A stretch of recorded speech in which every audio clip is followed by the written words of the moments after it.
Okay. The system's up and booted. I'm still cutting off the tail. I can't see what the heck's going on at the bottom there, so we'll just have to wing it.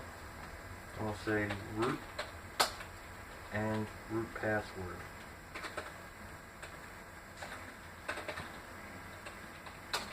Okay, and now we're in.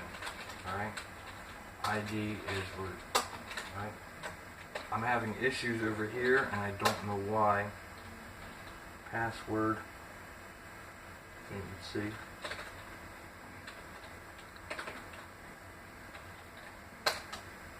And for some reason I can't log in any other TTYs, but that's probably in my init tab folder file, and it's okay.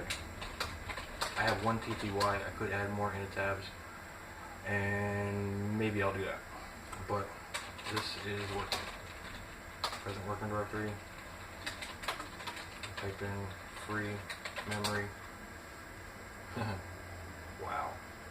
Used 5 megabytes. That's pretty cool. Alright. So that's it. The TTYs really aren't a concern to me. It's with my init tab, okay, and I only set up I think 3. Okay, so that's really not a problem. But I'll catch you guys later.